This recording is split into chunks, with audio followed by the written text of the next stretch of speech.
بسم اللہ الرحمن الرحیم، صفحہ نمبر 374۔ بات چل رہی تھی شریک فی المبیع کی۔ والشریک فی المبیع قد یکون فی بعض منہا، کبھی کبھار جو زمین یا جائیداد بیچی جاتی ہے اس میں کوئی آدمی اس کا شریک ہے، اس کا بھائی یا کوئی بھی، تو کبھی کبھار وہ پوری جائیداد میں شریک نہیں رہتا، اس میں سے بعض حصے میں شریک رہتا ہے۔ بعض حصے میں شریک ہونے کا مطلب یہ ہے کہ اگر دونوں نے مل کر ایک زمین خریدی جس کی قیمت جو ہے 50,000 ہے، اور ایک آدمی اس میں 40,000 دیا، ایک آدمی 10,000 دیا، اور انہیں بولا کہ دیکھو بھائی اس میں سے آدھی تو میری ہے، بقیہ آدھی میں ہم دونوں شریک ہیں، بقیہ آدھی میں ہم دونوں شریک ہیں۔ اگر ایسا بولا تو اس کو بولتے ہیں بعض حصے میں شریک، اس کو کیا بولتے ہیں؟ تو ادھر اس کا کوئی حق نہیں رہتا، ادھر میں دونوں کا حق رہتا، آدھا آدھا۔ تو دیکھیے وہ شریک فی المبیع قد یکون فی بعض منہا، اور مبیع میں شریک کبھی کبھار اس کے بعض میں ہوتا ہے۔ کما فی منزل معین من الدار، جیسا کہ گھر کے ایک متعین منزل میں، گھر کا ایک متعین منزل، پورا کمپلیکس ہے، اس میں سے ایک فلیٹ میں شریک ہوتا ہے، بلکہ پورا کمپلیکس ایک آدمی کا ہے، وہ ایک فلیٹ میں دونوں شریک ہیں، مطلب جس کا کمپلیکس ہے انہیں بھی اور کوئی دوسرا آدمی بھی، ایسا۔ او جدار معین منہا، یا اس میں سے ایک معین دیوار میں۔ معین دیوار میں کا مطلب خالی دیوار نہیں، خالی عمارت نہیں، اس کے نیچے کی زمین کے ساتھ۔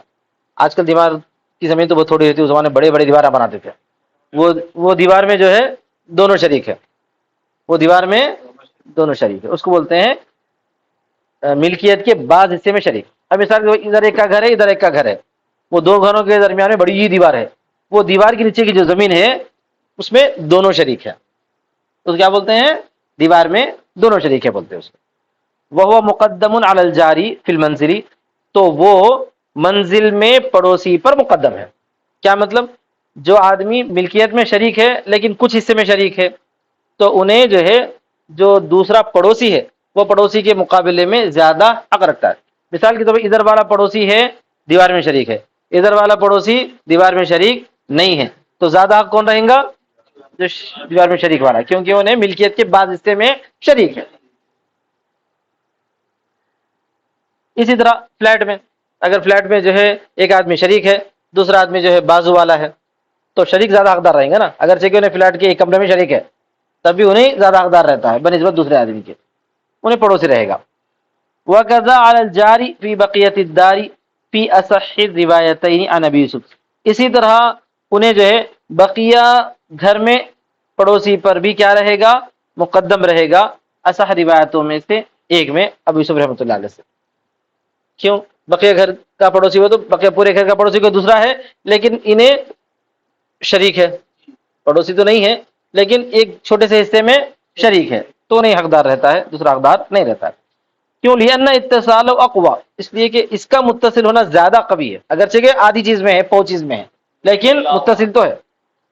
والبقاء واحدہ، اور زمین پوری ایک ہے، زمین پوری ایک ہے، بقا مانے حصہ، زمین کا ٹکڑا۔ تو لابد ان یکون الطریق او الشرب خاصا، اس کے بعد ایک وضاحت یہ کر رہے ہیں کہ یہ جو راستہ ہے یا جو نالی ہے یہ خاص ہونا چاہیے، عام نہیں ہونا چاہیے۔ نالی، نالی، نہر یا راستہ، عام راستہ نہیں ہونا چاہیے، خاص راستہ ہونا چاہیے۔ عام اور خاص کی تفریق میں کیسا کرتے ہوئے تو عام راستہ وہ کہلاتا ہے جو راستہ آگے تک نکل جاتا ہے، ڈیڈ اینڈ جہاں نہیں رہتا ہے وہ کیا ہے؟ عام راستہ کہلاتا ہے۔ خاص راستہ وہ ہے کہ وہاں تک ہی راستہ بند ہو جاتا ہے، اس کے بعد آگے کوئی جانے کو راستہ نہیں رہتا، اس کو بولتے ہیں خاص راستہ، ٹھیک ہے نا؟ دیکھو فالطریق الخاص، پھر ضروری ہے کہ راستہ یا نالی خاص ہو، حتی یستحق الشفاعۃ بشرکتہ، یہاں تک کہ وہ اس میں شرکت سے شفاع کے مستحق ہوتے ہیں، راستے میں شرکت سے، یعنی خلید بولے ایسا ہے، سمجھ میں آ گیا نا؟ اوپر تو جو مبی میں شرکت والا تھا، یہاں پہ راستے میں شرکت کا قصہ ہے، تو اس کو اصطلاحی زبان میں کیا بولتے ہیں؟ خلید بولتے ہیں، تاکہ وہ شرکت کے ذریعے اس میں مستحق ہو شفیع کا، مستحق ہو شفیع کا۔ خاص راستہ ہونا چاہیے۔ کیسا خاص راستہ؟ خاص راستہ عموماً جو ہے فلیٹس کا خاص راستہ ہوتا ہے، ایک کالونی جو بالکل وہیں تک رہتی ہے وہ راستہ بھی کیا کہلاتا ہے؟ خاص راستہ کہلاتا ہے۔ یا بعض مرتبہ ایسا رہتا ہے کہ ایک آدمی کیا کرتا ہے بولے تو بڑی زمین خریدتا ہے، مثال 4 ایکڑ زمین خرید لیا، زمین خرید کے بازو سے راستہ نکال کے گھراں بیچتے چلے گیا، بازو بازو بازو بازو زمینات بیچا اور آخر تک راستہ نہیں نکالا، ادھر دوسرے کا پلاٹ ہے یا دوسرے کی بڑی زمین ہے تو وہاں پہ ختم ہو جاتا نا. تو یہ پورے لوگ کیا رہتے ہیں، یہ راستے میں شریک رہتے ہیں. آیا سمجھ میں؟ وہ راستہ صرف ان لوگوں کے لیے خاص ہے اور پورے لوگ راستے میں شریک رہتے ہیں. کیا بولیں گے اس کو؟ خلیط ہے، پورے لوگ. سمجھ میں آ گیا؟ تو فالطریق الخاص ان یکون اللہ یکون نافذا، تو طریق خاص یہ ہو کہ وہ نافذ نہ ہو. نافذ کا مطلب اوپن نہ ہو، ادھر سے کھلا ہوا نہ ہو، راستہ بند ہو گیا ایسا. والشرب الخاص ان یکون نہرا لا تجری فیہ السفن، اور شرب خاص ایسا ہے، نہر ایسی نہر ہو کہ اس میں کشتیاں نہ دوڑیں. کشتیاں نہ دوڑنے کا مطلب ہے کہ صرف پرائیویٹ یہاں تک آگے نہر ٹھہری ہوئی ہے، کشتیاں دوڑنے کا مطلب کشتیاں آگے چلی جاتی ہے نا بھائی، کشتیاں آگے چلے جاتی ہیں ایسا. وما تجری فیہ فہو عام، اور جس میں کشتیاں دوڑتی ہیں وہ عام ہے. اگر آپ بولیں گے نہیں بھائی نالی ایسی ہے اگرچہ کہ جو ہے کشتیاں نہیں دوڑ رہے لیکن آگے تک چلے آ رہی ہے، تو پھر وہ عام ہی کہلائے گی، وہ خاص نہیں کہلائے گی. سمجھ گئے؟ ہاں. وہذا عند ابی حنیفہ تو محمد، یہی ابو حنیفہ اور محمد کے پاس ہے. وعن ابی یوسف ان الخاص، ابو یوسف کہتے ہیں کہ خاص ایسی نہر ہو یسقى منه قراحان او ثلاثه، جس سے دو باغ سیراب کیے جاتے ہوں یا تین. قراح باغ کو بولتے ہیں، باغ کھیت وغیرہ کے لیے قراح کا لفظ استعمال ہوتا ہے. سمجھ آ گیا؟ دو یا تین کھیت جس سے سیراب ہوتے ہوں، یہ ابو یوسف کہتے ہیں وہ جو ہے عام، وہ خاص نہر ہے. اگر اس سے زیادہ اور آگے تک جو ہے جا رہی ہے تو پھر وہ عام نہر ہے، وہ کیونکہ باغ چھوٹے چھوٹے نہر تھے نا بھائی. باغ خود جو ہے 10-10 20-20 ایکڑ کا باغ ہے، سمجھے مثال کو 10 ایکڑ کو تو بہت بڑی ہوگی وہ نہر. اس کے آگے اگر چلے جا رہی تو پھر وہ جو ہے عام نہر شمار ہو جائے گی، ابو یوسف کو ماننا ہے. وما زیادہ فہو ذالک علی ذالک فہو عام، اور جو اس پر زیادہ ہو جائے وہ عام ہے. اب یہاں سے ایک مثال دیتے ہیں گلی کے بارے میں، کہ گلی کے اندر اگر گلی نکل گئی، گلی کے اندر نکل گئی لیکن وہ گلی اینڈ ہو گئی تو پھر کیا کہلا دے گی؟ تو ابھی بھی وہ خاص ہی رہیں گی نا بھائی، وہ خاص رہے گی.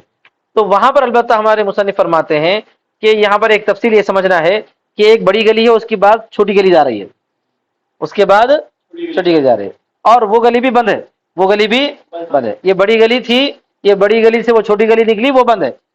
تو اب اس گلی کے لوگ آپس میں تو خلیط ہوں گے، اور اس گلی کے لوگ یہاں پر بھی خلیط ہوں گے، ادھر بھی خلیط ہیں، کیونکہ گزرنے کا راستہ ان کا یہی ہے، گزرنے کا راستہ یہی ہے. تو ادھر والے ادھر بھی خلیط رہیں گے، ادھر بھی خلیط رہیں گے، لیکن ادھر والے ادھر خلیط نہیں رہیں گے، کیونکہ یہ آ کے یہاں تک ہی رہیں گے، ادھر نہیں جائیں گے نا، وہ گلی میں نہیں جائیں گے.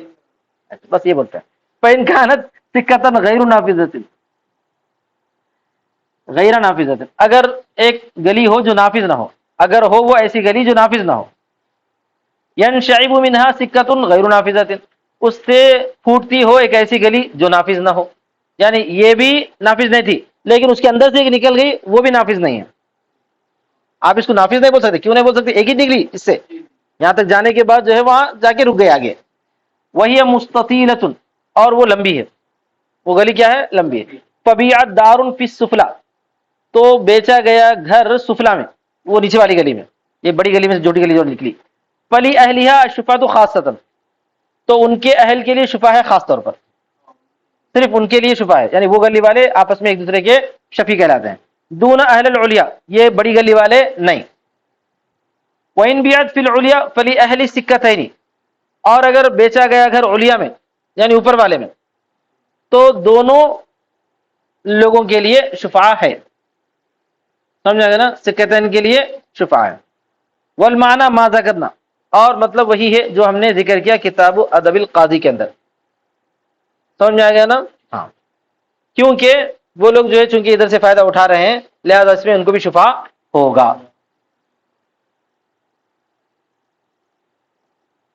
ولو کان نہر صغیر یاخذ منه نہر اصغر منه، اسی طرح پر اگر ایک نہر چھوٹی ہو اس سے ایک اور چھوٹی نہر نکلتی ہو، فهو على قياس الطريق فيما بيناه، تو وہی راستے کے قیاس پر ہے اس صورت میں جیسا کہ ہم نے بیان کیا. تو ادھر والوں کو ادھر شفا رہے گا لیکن ادھر والوں کو ادھر شفا نہیں رہے گا. قال ولا يكون الرجل بالجذوع على الحائط شفيع شركۃ، کبھی کبھار یہ ہوتا ہے کہ دیوار اگر ہے تو وہ دیوار کے نیچے جو زمین ہے وہ زمین میں تو دونوں شریک رہتے ہیں، اس واسطے بحیثیت مبی میں شریک کے انہیں شفے کا حقدار ہوتا ہے. کبھی کبھار ایسا ہوتا ہے دیوار کسی کے دوسرا آدمی خالی اپنی ناٹ رکھ لیتا ہے اس پر، اس کو عربی میں بولتے ہیں جز. کیا بولتے ہیں اس کو؟ جز، ناٹ یا بیم. سمجھ میں آ گیا نا؟ تو دیوار کسی کی ہے، دوسرا آدمی اس پہ کیا کر رہا ہے؟ ناٹ رکھا ہوا ہے. تو اس ناٹ رکھنے کی وجہ سے انہیں شرکت میں شفیع شمار نہیں ہوگا، پڑوسی رہے گا، پڑوسی رہے گا. اگر دوسرا والا شریک فی المبی ہے تو پھر اس کو حقدار نہیں رہتی، حق نہیں رہتا ہے شفاء کا. شریک فی المبی نہ ہو تو بحیثیت پڑوسی کے انہیں شفے کا حق رکھتا ہے. ولا يكون الرجل بالجذوع على الحائط شفیع شرکت، اور نہیں ہوگا ایک آدمی دیوار پر ناٹ رکھنے سے شرکت کا شفیع، شرکت کا شفیع. صرف رکھنے کی وجہ سے میں شریک ہو گیا نہیں بول سکتا. ولکنہ شفیع جوار، لیکن وہ پڑوس کا شفیع ہو سکتا ہے. لأن العلت ہی الشرکت فی العقار، اس لیے کہ شفیع مبیع، شفیع شریک فی المبی کا جو شفیع ہوگا وہ تو جو ہے عقار میں شرکت ہوگی، اس لیے کہ علت عقار میں شرکت ہے. علت کیا ہے؟ جائیداد میں شرکت ہے. جائیداد میں شریک نہیں ہے نا انہیں، صرف اس سے فائدہ اٹھا رہا. وبوضع الجذوع لا يصير شریکا فی الدار، اور ناٹ رکھنے سے وہ گھر میں شریک نہیں ہوگا. الا انه جار ملازق، مگر یہ کہ وہ لگا ہوا پڑوسی ہے. لزقا لصق ایک ہی معنی ہے، چپکا ہوا پڑوسی ہے. پڑوسی ہونے کے ناطے اس کے بعد کے نمبر پہ شفاعت دعویٰ کر سکتا ہے. والشریک فی الخشبۃ تکون علی حائط الدار جار، اور بانس میں شریک، بانس میں شریک دار کی حائط پر وہ بھی پڑوسی ہے. بانس میں شریک کا مطلب وہ جیسا بیم رکھو یا اسی طرح پر صرف لکڑی رکھو. منوا ڈال رہا تھا بازو والے کے گھر پہ لکڑی رکھ دیا تو رکھنے کی وجہ سے انہیں اس کا شریک شمار نہیں ہوگا. اور خشبہ میں، خشبہ میں بانس، لکڑی میں، لکڑی میں شریک آدمی گھر کی دیوار پر پڑوسی ہے، اس وجہ سے جو ہم نے بیان کیا ہے. واخر دعوانا الحمدللہ رب العالمین.